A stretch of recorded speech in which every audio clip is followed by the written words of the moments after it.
আসসালামু আলাইকুম রহমতুল্লাহ। আশা করি অনেক ভালো আছেন। ডিটারমিনারের পার্ট 2 আজকে আলোচনা করব। গতদিন আমরা ডিটারমিনার পড়েছি, ডিটারমিনার কি কি হতে পারে এবং ডিটারমিনার ডিটেলস আমরা প্রকার করেছি এবং সেগুলো কি কি, কোনগুলো কাউন্টেবল, কোনগুলো আনকাউন্টেবল, কোনগুলো বোথ বা মিক্সড ডিটারমিনার, সেগুলো আমরা ডিটেলস পড়েছি গতদিন।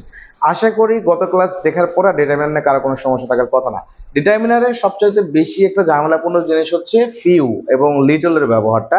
এখানে হচ্ছে ফিউ, ফিউ, দা ফিউ, ভ্যাস, লিটল, লিটল, দা লিটল বা ভেরি লিটল, এইগুলা নিয়ে আজকে আমরা আলোচনা করব। এইটা যদি আপনি বোঝেন তাহলে কম্পিটিটিভ এক্সামে আশা করি আর ডিটারমিনার আপনার কিছু জানার প্রয়োজন নেই। ওকে, আসি তাহলে। এখানে দেখেন a few, the few, very few, এইগুলো কিন্তু আমরা দেখেছি কাউন্টেবল ডিটারমিনার ছিল, আর লিটল এইগুলো হচ্ছে আনকাউন্টেবল ডিটারমিনার ছিল। এখানকার মধ্যে তুলনামূলক পার্থক্য এবং কিভাবে এক্সাম এসেছে এগুলো জিনিস আজকে আমরা দেখবো ইনশাল্লাহ। তাহলে এখানে আসে ফিউ, জাস্ট ফিউ। ফিউ শব্দটার অর্থ হচ্ছে নেই বললে চলে। তো কোন সেন্টেন্সে যদি ফিউ থাকে, যেমন আই হ্যাভ ফিউ ফ্রেন্ডস, আমার বন্ধু নেই বললেই চলে। তাহলে আই হ্যাভ ফিউ ফ্রেন্ডস মানে কি আমার বন্ধু নেই বললেই চলে। লিটল তার আনকাউন্টেবল নাউনের সাথে যেহেতু বসে, যেমন আই হ্যাভ লিটল ওয়াটার, আমার পানি নেই বললেই চলে। আনকাউন্টেবল নাউনের সাথে বসে, পার্থক্য এটা, এটা কাউন্টেবল, এটা আনকাউন্টেবল, কিন্তু এটা বললেও নেই বললে চলে, এটা মানেও নেই বললেই চলে। অর্থাৎ নেগেটিভ অর্থ হচ্ছে ফিউ এবং লিটল ব্যবহৃত হয়, একটা কাউন্টেবল আর একটা আনকাউন্টেবল, এতটুকু পার্থক্য। এরপরে আসছে যে এইটা বারবার আসবে এক্সামে, যে ফিউ শব্দের অর্থ কি, যেমন almost, now, not many, hardly any. তাহলে সিমিলারলি লিটিলের অর্থ হচ্ছে হার্ডলি এনি, অলমোস্ট নো এবং নট মাচ।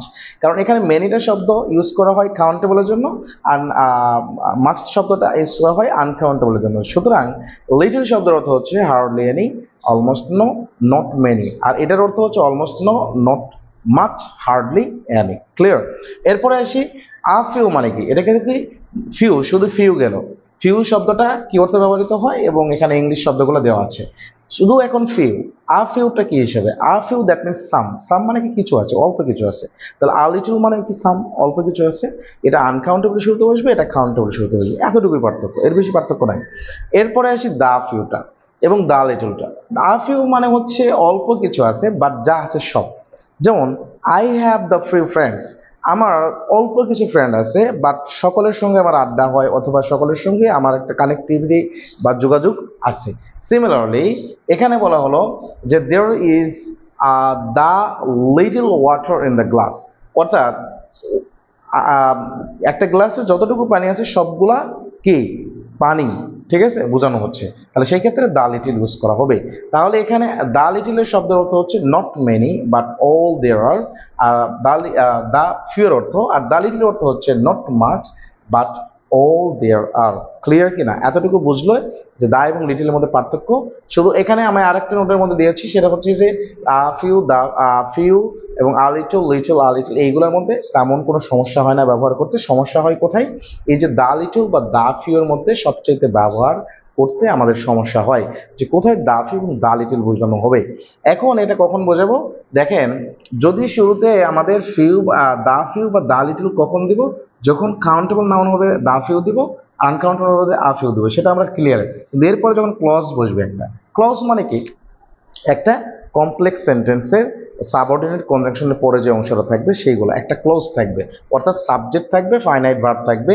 যখন হবে তখন যদি কাউন্টেবল নাউন থাকে তখন আমরা দা ফিউ দিব, আর আনকাউন্টেবল থাকবে দা লিটল দিব। তাহলে অবশ্যই তারপরে একটা কি থাকতে হবে? তারপরে মাস্ট একটা ক্লোজ থাকতে হবে, তখন আমরা দা ফিউ দিব। ঠিক আছে? আচ্ছা, এর আগে পিছিয়ে কিছু দেখার আর দরকার নাই। যেমন উদাহরণের মধ্যে আসি, we should use time. We have in our hands to complete the words, and we have subject verb, এরপরে কমপ্লিট একটা সেন্টেন্স হয়েছে, দ্যাট মিনস এটা একটা ক্লজ। আর ক্লজ যেহেতু হয়েছে, সুতরাং ক্লজের আগে অবশ্যই আমাদের হয় দা ফিউ অথবা দা লিটল দিতে হবে। এখন আমাদের পরে এখানে গ্যাপের পরে দেখতে হবে যে এটা কোন নাউন। টাইম শব্দটা কি কাউন্টেবল না আনকাউন্টেবল? টাইম শব্দটা নির্দ্বিধায় আনকাউন্টেবল নাউন, টাইম কখনো গণনা করা যায় না। সুতরাং এই যে টাইমের পূর্বে অবশ্যই অবশ্যই দা লিটল বসবে। দা লিটল কোথায়? এই যে এই নাম্বার। ক্লিয়ার? কোনো সমস্যা আছে? আশা করি লিটল দা লিটল নিয়ে আর কোনো ঝামেলা থাকার কথা নাই। এখন আসি এইগুলো বিভিন্ন সালে বিভিন্ন কম্পিটিটিভ এক্সামে কিভাবে এসেছে, এদের নিবন্ধনে প্রচুরবার এসেছে এই পরীক্ষাটা, এই প্রশ্নটা। যে তার কোনো বন্ধু নেই বললেই চলে, তার কোনো বন্ধু নেই বললেই চলে। তাহলে তার কোনো বন্ধু যেহেতু নেই বললেই চলে, তাহলে হি হ্যাজ নেই বললেই চলে, আমরা জানি ফিউ অর্থ দেয়। আ ফিউ মানে সাম, ফিউ মানে একবারে নেই, দা হচ্ছে যতটুকু আছে যথেষ্ট, ঠিক আছে। ওকে, তাহলে সেই ক্ষেত্রে ফিউ শুধু কোথায় আছে সেটা আমরা চুজ দ্য কারেক্ট সেন্টেন্স। তাহলে আ ফিউ মানে অল্প কিছু বন্ধু আছে। নো ফ্রেন্ডস, আসলে নো তো বসবে না এখানে, যেহেতু আমরা ডিটারমিনার ইউজ করতেছি আ ফিউ এবং দা ফিউ এর ক্ষেত্রে। আর পাশাপাশি নো ফ্রেন্ডস মানে আমার কোনো বন্ধু নেই, আর এখানে বন্ধু নেই বললে চলে, অর্থ হচ্ছে শুধু ফিউ। তাহলে কারেক্ট সেন্টেন্স হচ্ছে কারেক্ট সেন্টেন্স কোনটা? I he has few friends, he has few friends, ঠিক আছে, যে তার বন্ধু নেই বললেই চলে। তাহলে ডি নাম্বার অ্যান্সার। ওকে, ক্লিয়ার। ডি বলতে এখানে অপশনটা ইয়ে হয়েছে মেবি, এখানে হচ্ছে সি হবে আর কি, এটা অপশনটা সি হবে। ওকে, আসি তারপরে আসি, they have little money, they have little money. তাহলে লিটল দ্বারা কাকে কি বোঝানো হচ্ছে? আমরা লিটল মানে কি বলেছি? অলমোস্ট নো, ঠিক আছে, হার্ডলি আনি। হ্যাঁ, তাহলে সেই ক্ষেত্রে এখানে অলমোস্ট নো কোথায় আছে ভাই? অলমোস্ট নো যেখানে আছে সেখানেই হবে। এই যে অলমোস্ট নো এখানে পাইছি, ডান। তাহলে কি আছে? তাহলে little money, that means almost no, they have almost no money, তাদের টাকা নেই বললেই চলে। ক্লিয়ার? আশা করি ক্লিয়ার। এরপরে আসি পরে আবার হচ্ছে প্রাথমিক সহকারী শিক্ষক নিবন্ধন ইয়াতেও এসেছে, পরীক্ষায় এসেছে এটা, যে there is water milk in the glass. আচ্ছা বলেন তো, ওয়াটার, এই ওয়াটার এখানে এসে ওয়াটার এসছে, তো ওয়াটার শব্দটা কাউন্টেবল না আনকাউন্টেবল? অবশ্যই অবশ্যই এটা কি আনকাউন্টেবল। তার মানে আনকাউন্টেবল যেহেতু হয়েছে, বিগ অ্যামাউন্ট, স্মল বসবে না, মাছ বসতে পারে, মাছ বসতে পারে, কিন্তু এখানে বলা হয়েছে কি অল্প কিছু পানি আছে, যার কারণে আ লিটল বসবে, অল্প কিছু আছে। সাম, আ লিটল মানে কি সাম, আনকাউন্টেবল নাউনের শুরুতেই। ক্লিয়ার? তারপরে আসি তারা speaks very Russian but she knows words, ওয়ার্ডসটা হচ্ছে কাউন্টেবল নাউন, রাশিয়ান এটা একটা ল্যাঙ্গুয়েজের নাম, ল্যাঙ্গুয়েজগুলো আনকাউন্টেবল নাউন হয়।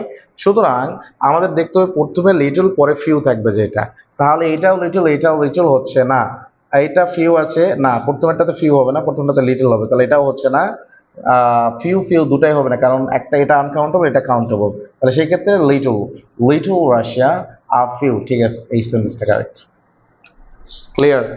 আশা করি এরপরে আর ঝামেলা থাকার কথা না।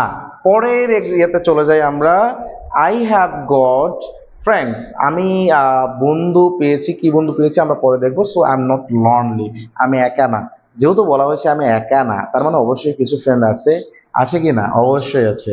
তাহলে সেই ক্ষেত্রে আমরা বলতে পারি আনকাউন্টেবল নাউন যেহেতু, কাউন্টেবল নাউন যেহেতু ফ্রেন্ডস, তাহলে সেই ক্ষেত্রে লিটল বসবে না, লিটল বসবে না। ফিউ মানে বন্ধু নেই, তাহলে একাই তো থাকতাম, তাহলে একাই কেন হবে না? অল্প কিছু ফ্রেন্ড আছে, ফিউ আর হবে না, কারণ কম্পারেটিভ, তাহলে সেই ক্ষেত্রে কারেক্ট সেন্টেন্সটা বলেন। এরপরেও, এরপরেও আপনি যদি ডিটারমিনার যদি না বুঝেন, তাহলে আসলেই দুঃখজনক, আসলেই দুঃখজনক, ঠিক আছে। ক্লিয়ার? আসি তারপরে 6 নম্বর প্রশ্ন, অ্যান্সারটা হচ্ছে যেমন the glass on the table contains water, যেহেতু পানি আছে টেবিলে, মানে যে গ্লাসটা আছে গ্লাসের মধ্যে পানি আছে, তাহলে পানি যেহেতু আছে, তাহলে সেই ক্ষেত্রে পানিটা হচ্ছে আনকাউন্টেবল নাউন, আমরা কখনো চাইলে ফিউ দিতে পারবো না, মেনে দিতে পারবো না, সেভারাল দেওয়া যায় না ওইভাবে। তারপরে হচ্ছে কি তাহলে আলিটি। ক্লিয়ার? আশা করি ক্লিয়ার, আর কোনো সমস্যা থাকার কথা না। ওকে, পরেরটাতে আসি, পরেরটাতে আসি, I would like salt, salt countable না আনকাউন্টেবল বলেন তো? সল্ট যেহেতু আনকাউন্টেবল, তাহলে ফিউ বসবে না, ফিউ বসবে না, মেনি বসবে না, তাহলে কি সি নাম্বার, খুবই সহজ, ঠিক আছে। আচ্ছা, দেয়ার লিটল ওয়াটার, আর আ লিটল মানে কি অল্প কিছু আছে, ঠিক আছে, তাহলে অল্প দুধ আছে, যেখানে এই যে অল্প আছে, তাহলে এ নাম্বার। ক্লিয়ার? আশা করি ক্লিয়ার। এরকম ভাবে আরো প্রচুর প্রশ্ন, প্রচুর রাজশাহী বিশ্ববিদ্যালয় থেকে সব জায়গায় এসেছে যে money uncountable noun, countable uncountable noun যদি আপনি না বুঝেন তাহলে কিন্তু আবার খুব ধরা খাবেন। দেখেন ঢাবিতে আসছে, এটা হচ্ছে কিসে আসছে? ঢাবিতে আসছে। এটা হচ্ছে ঢাবিতে আসছে, ঢাবিতে কইছে I don't have spare time, I don't have spare time this days. আচ্ছা বলেন তো, এখানে টাইম শব্দটা আমরা আগেও বলেছি আনকাউন্টেবল, এখনো বলছি, তাহলে মেনি বসবে না, মেনি বসবে না, মোর বসবে না, মোর স্পেয়ার টাইম আমরা বসবে না। তাহলে বসতে পারে কোনটা? সাম দিতে পারি, সাম স্পেয়ার টাইম দিস ডেইজ, কিছু আছে, বাট আমাদের যেহেতু প্রচুর বোঝানো হয়েছে, এখন আমাদের প্রচুর সময় নেই, কিছু সময় নেই না, আমাদের বর্তমান সময়ে প্রচুর সময় নেই। তাহলে সেই ক্ষেত্রে আমাদের মাছ শব্দটা আনকাউন্টেবল নাউনের শুরুতে আমরা বসাতে পারি। ঠিক আছে, তার বি নম্বর অ্যান্সার হচ্ছে। তাহলে আপনার a little, the little, very little বা এই লিটল এবং ফিউ নিয়ে আর কোনো প্যারা থাকার কথা না ইনশাআল্লাহুল আজিজ। আজকের পর থেকে 2টা ক্লাস যদি আপনি করে থাকেন ডিটারমিনেন্ট না আর কোনো সমস্যা থাকার কথা না। সুতরাং আমাদের শূন্য থেকে গ্রামারগুলো চলতেছে, একদম গ্রামার শেখার একটা বেস্ট কোর্স। সো আপনি এই কোর্সে অবশ্যই করে আপনি ইংলিশে বেস্ট পারদর্শী হতে পারেন। So your most welcome to Armans. This is Mohammad Arman Hossain, সিওয়ান ফাউন্ডার অফ আরমান্স। আমরা যেভাবে অফলাইনে শিখি সেইভাবে আপনাদের শেখানো হচ্ছে। সুতরাং এনজয় করেন ক্লাস এবং শেখেন, এবং ক্লাস অবশ্যই শেয়ার করে দিবেন, পাশাপাশি কমেন্ট করবেন। সি অ্যারাউন্ড, টাটা, আসসালামু আলাইকুম রহমতুল্লাহ।